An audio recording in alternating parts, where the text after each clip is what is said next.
Welcome to Trinidad and Tobago Tour News 4 report, a product of the Government Information Services Limited and the Ministry of Communications.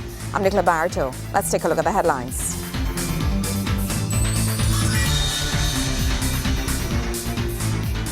The expansion of the Panama Canal expects to bring great benefits to Trinidad and Tobago. The National Self-Help Commission provides assistance to over 60 residents in the Tunapuna district.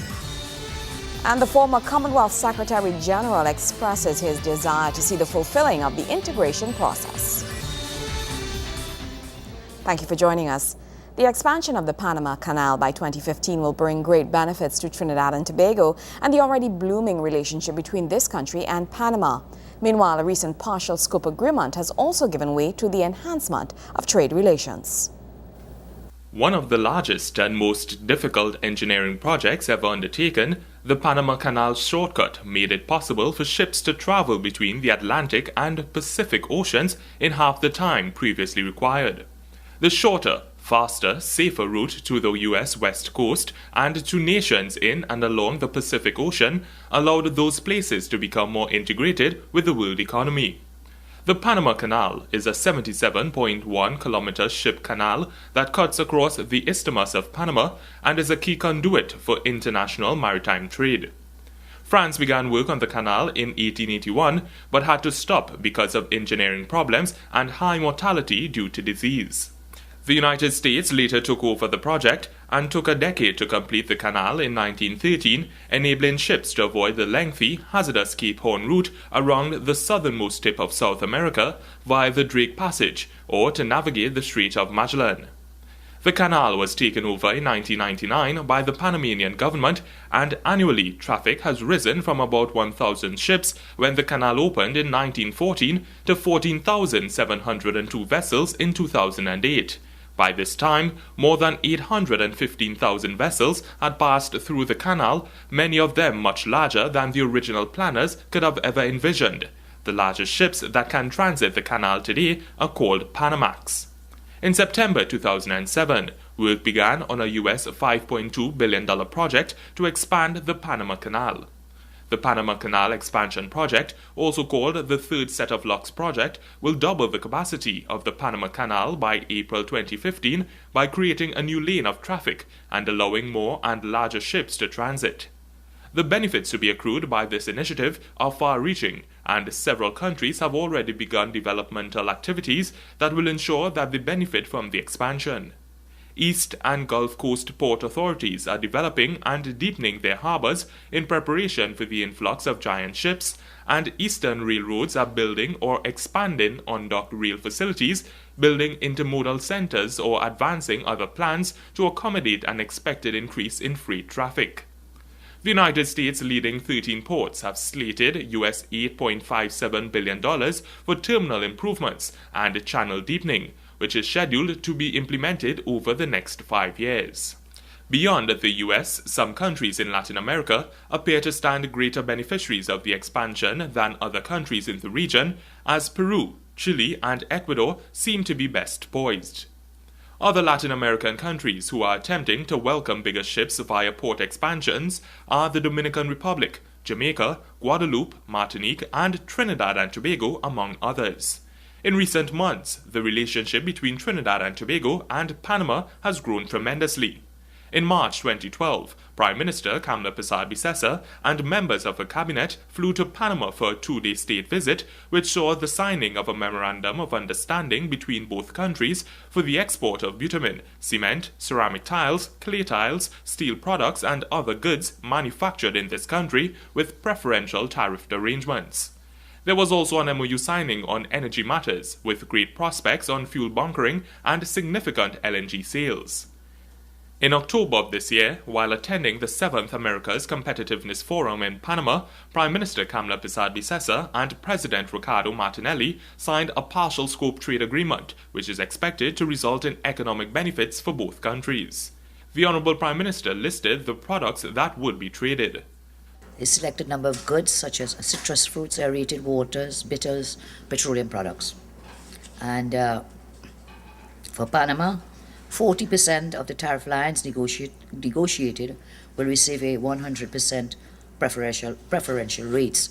And the kinds of products coming out of Panama, which are contained in the agreement, include chilled meat, fresh and chilled fish, eggs, wheat, salt, pepper, amongst others, live animals for breeding, fresh meat as well as chilled meat. And these will help us with the issue of food prices.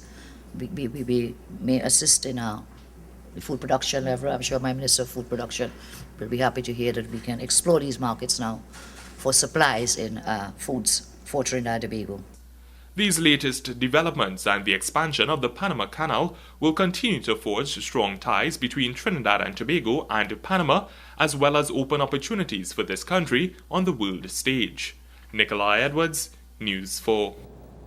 In other news, Sir Sridhar Ramphal, self-described Caribbean integrationist, shared a few moments with distinguished members during conversations with Sir Ramphal, a lecture series held at the St. Augustine campus at the University of the West Indies. There, the former Commonwealth Secretary General expressed his desire to see the fulfilling of the integration process talked about by CARICOM's founding fathers. Reflections of a Caribbean era and looking forward to the future it possibly holds. Conversations with Sir Sridhar Ramphal, former Commonwealth Secretary General and co-chair of the Commission on Global Governance, centered around the region fulfilling the integration dream once held by CARICOM's forefathers. During the University of the West Indies lecture series with one of the region's notable minds, Sir Ramphal discussed the impact nation sovereignty has had among CARICOM members. In the era of globalization, sovereignty itself has so little content. How, for example, has the individual sovereignty of Caribbean countries insulated them from the power of external forces? The World Bank has graduated them from concessional financing. The OECD has imposed criteria for financial services that are now enforced by the IMF. The WTO has refused to accord special and differential treatment to the small and vulnerable economies of the region. The 27-nation European Union has demanded reciprocity with each of the Caribbean countries individually under an economic partnership agreement. And several of the region's governments have individually entered economic and financing arrangements with China, which lack any real negotiation. At the same time, recollections of changes for the better within CARICOM over the years led to him to pay homage to Trinidad and Tobago's former Prime Minister and President, A.N.R. Robinson. Regional fortunes changed with changes in regional leadership. Michael Manley replaced Seaga in Jamaica. And in Trinidad and Tobago, A.N.R. Robinson entered the vineyard. Entered it lamenting CARICOM's lack of, in his words, not only political but philosophical underpinnings. Manley brought Jamaica back to the Caribbean, its Caribbean roots. But it was Robinson that helped CARICOM return it to its intellectual moorings. Sir Ramphal was critical in Ghana's coming to independence as he paved the way for its constitution as well as its policy regarding international relations. And while changes have occurred in the role diplomats play in a country's development today, Sir Ramphal shared his thoughts on what diplomacy has become in an increasing closer-knit global community. Contributing to the nature of the international environment, it means that our diplomats must be internationalists above all. And I am utterly convinced that it is the intellectual quality of the individual diplomat that can make big changes in the world, not just the power of large country establishments and ministries. During the period 1975 to 1990, Sir Ramphel held the Secretary General post at the Commonwealth. Earlier this year, he received the Commonwealth Lifetime Achievement Award, which was bestowed upon South African revolutionist and world leader Nelson Mandela in 2012. Sir Ramphel has been described as the only person to have enjoyed the confidence and trust of leaders over such a long period after having been elected 3 times by Commonwealth heads of government and served for 15 momentous years as its Secretary General. Kimberly Calawan, News 4. Still to come, the National Self-Help Commission provides assistance to over 60 residents in the Tunapuna district. Stay with us.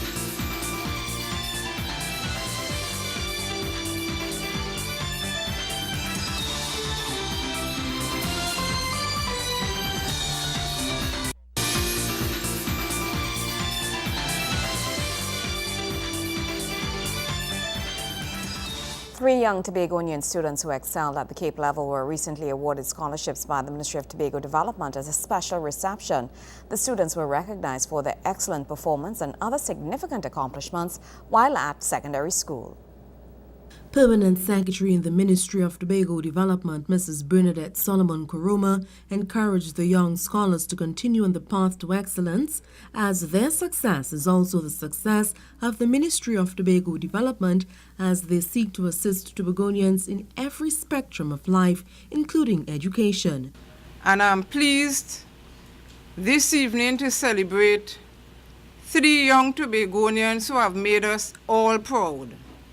I want to let the 3 aspiring scholars know that your success is our success. Your success is Tobago's success. And we are behind you 100% as you continue to climb further up the ladder. She advised the students when they get to the tertiary education level to pursue degrees in areas that will assist in developing the island of Tobago. Minister of Tobago Development Dr. Delman Baker, after congratulating the scholars, said even while scholars are being awarded in Tobago, it is still not at the level it should be when compared to our sister isle, Trinidad, as more scholarships should have been awarded to Tobagonians. He asked a very important question. So the question that has to be asked today is what is wrong with the education system in Tobago as to why we cannot meet our quota of scholarship students, of SA passes, and of CXC passes. He continued that Tobago students are still underperforming at both the SEA and CXC levels and is still very far behind their Trinidad counterparts. As a result of this, his ministry has created a new unit known as the Human Capital Development Unit, directed by a former Vice Principal, Cecil Dalrymple, to deal with such problems. We got the government, through its allocation, to give us an additional $8 million to treat with matters of human capital development and skills training on the island of Tobago. The students receiving the scholarships are Shelimaya Peterkin, President's Medal winner, Dwayne Henry for Mathematics, and Lemuel Phillips for Science. The ceremony was kept at the Ministry of Tobago Development Building. Reporting from Tobago, Patricia Nicholson, News 4. The scholarship recipients expressed heartfelt thanks to all who would have assisted them thus far in their journey.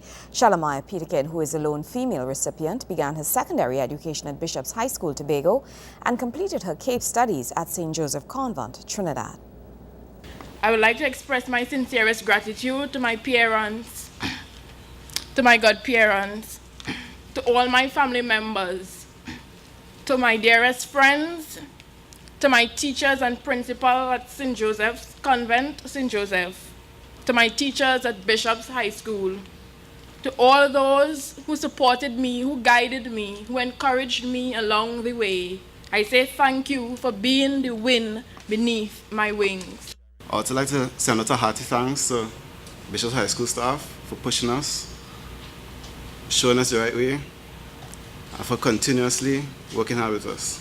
I believe as a Tobagonian, a lot of the students have the intellect, but it's just the discipline that is keeping us back. Because as a male, you're subject to the stereotype of underachieving and underperforming, and it's really glad that me and Dwayne could show that males in Tobago have the ability to achieve success. Sport is up right after the break. Stay with us.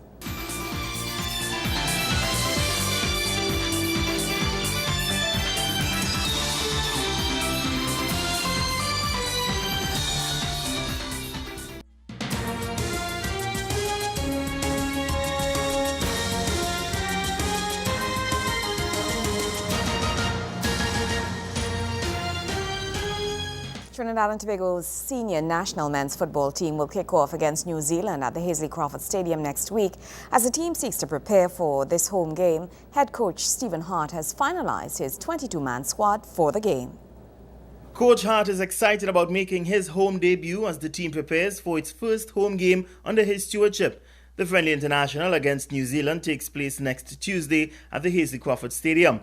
13 international-based players have been called up, including Notts County midfielder Andre Bucco, Middlesbrough defender Justin Hoyt, Belgium-based midfielder Kaleem Highland, and Orlando City player Kevin Molino. The squad will see 8 local-based players and 1 other player, Willis Plaza, who is currently unattached, also vying for a starting 11 spot. 2 uncapped players have also been called into the national team. San Jose Earthquakes forward Cordell Cato and Central FC's Rondell Winchester may make their first senior appearance for the red, white and black. Stoke City forward Kenwyn Jones will retain the captain's armband as he has for the past few games. This will be TNT's first ever meeting against the All Whites, who were unbeaten in their 2010 World Cup finals, where they drew their games against Italy, Paraguay and Slovakia. Speaking to the media recently, Coach Hart believes the players are excited to play at home, saying there is a sense of excitement in the camp. Hart will hold the first training session with the team on Wednesday at the Larry Gomes Stadium. Tickets for the game are available from this evening at Kenny's Sports Centre nationwide, All Out Sports Bar, Law 5 Sports Bar in Chaguanas, More Vino in Woodbrook and San Fernando, Fan Club in Movietown, Port of Spain and Gulf City, and Tobago FA offices at Fairfield Complex in Tobago. Meanwhile, proceeds from this game will go towards the Akeem Adams Fund.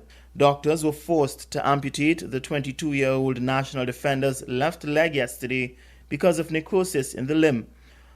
Adams suffered a massive heart attack almost 2 weeks ago in Hungary, where he plays for a top club.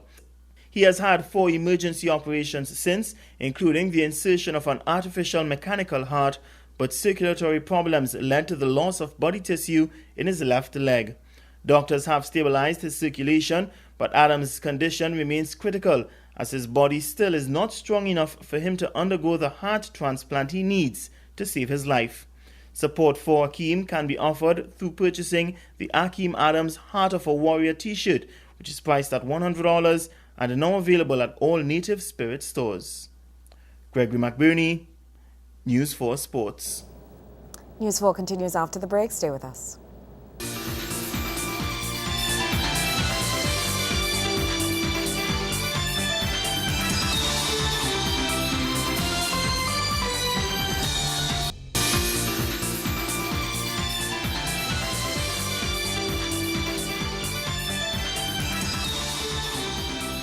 The National Self-Help Commission provided assistance to over 60 residents in the Tunapuna district. The grant is offered to citizens in need of assistance in getting minor repairs done to their homes and a kickstart community improvement projects.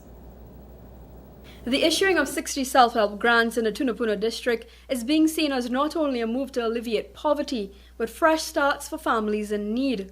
Chairman of the National Commission for Self-Help Limited, Sridhar Mangaru, in presenting the check says securing homes and comfortable living conditions remains one of the main priorities of the Commission and vows to ensure an increased provision in the coming months. Single mothers with 5 children, no clothes for the children to wear, sometimes not even attending school, no food to eat.